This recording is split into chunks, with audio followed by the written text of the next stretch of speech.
Assalamualaikum warahmatullahi wabarakatuh. Perkenalkan, nama saya Umi Atiyah, NIM 152114. Di sini saya ingin menjelaskan tentang lahirnya suatu konstitusi. Teman-teman perlu kita ketahui bahwa lahirnya suatu konstitusi itu ada 4 sebab. Yang pertama yaitu penggabungan kelompok. Konstitusi muncul atau lahir karena adanya penggabungan beberapa kelompok yang kemudian membentuk negara dan membentuk konstitusi. Hal ini terjadi ketika kelompok-kelompok berbeda seperti negara bagian, etnis, suku, atau entitas politik lainnya sepakat untuk bergabung atau menggabungkan diri ke dalam satu entitas yang lebih besar, sehingga sebagai hasilnya mereka merumuskan konstitusi bersama. Contohnya Amerika Serikat, teman-teman, yang awalnya terdiri dari 13 koloni yang terpisah di bawah pemerintahan Inggris. Setelah revolusi Amerika, mereka berkumpul dalam konvensi konstitusi untuk merumuskan konstitusi. Dalam proses penggabungan kelompok untuk merumuskan suatu konstitusi, perlu mempertimbangkan kepentingan dan aspirasi semua pihak yang terlibat untuk mencapai kesepakatan yang adil dan berkelanjutan. Kemudian yang kedua, konstitusi muncul atau lahir karena keluar dari kerajaan atau adanya peperangan yang menyebabkan perpecahan negara dan masing-masing negara membentuk konstitusi tersebut atau konstitusi sendiri. Contohnya negara-negara Austria dan Hongaria serta Cekoslowakia pada tahun 1918.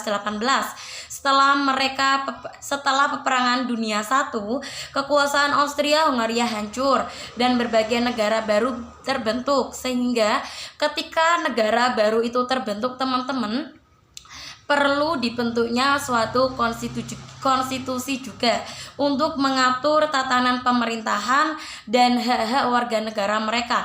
Yang ketiga, teman-teman, revolusi. Konstitusi muncul karena adanya revolusi yang kemudian membentuk negara dan membentuk konstitusi. Revolusi seringkali dapat memicu perubahan besar dalam struktur pemerintahan suatu negara. Contohnya revolusi Prancis pada tahun 1489. Dalam revolusi Prancis menghasilkan perubahan besar dalam tatanan politik dan sosial negara tersebut. Revolusi dapat menciptakan kesempatan bagi masyarakat untuk menentukan kembali tatanan politik mereka dan mendefinisikan hak-hak warga negara serta prinsip-prinsip dasar negara. Kemudian yang keempat, munculnya negara atau kelompok baru.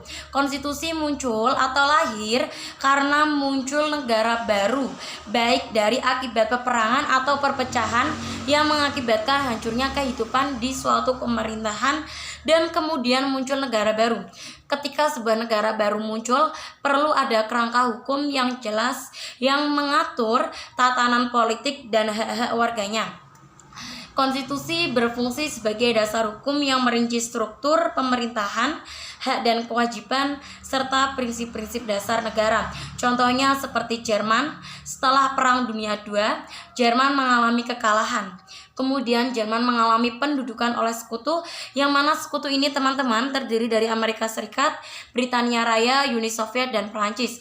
Berdasarkan perjanjian pendudukan yang dikenal sebagai Potsdam Agreement, negara Jerman dibagi menjadi 4 zona pendudukan oleh sekutu. Proses pembentukan konstitusi baru untuk Jerman dimulai dengan pembentukan negara bebas Bayern pada tahun 1946 yang kemudian memperkenalkan konstitusi sementara. Namun langkah yang paling signifikan adalah pembentukan konstitusi federal Jerman pada tahun 1949. Konstitusi ini menjadi dasar bagi Republik Federal Jerman Barat, kemudian dimodifikasi menjadi konstitusi bagi seluruh Jerman yang bersatu. Konstitusi ini menetapkan prinsip-prinsip dasar negara, hak-hak warga negara, serta struktur pemerintahan, menjadi salah satu konstitusi yang paling penting dan berpengaruh di dunia pasca Perang Dunia II. Baik, teman-teman, itu saja yang dapat saya sampaikan. Apabila ada yang perlu didiskusikan, silakan kita diskusikan di grup. Kurang lebihnya saya minta maaf.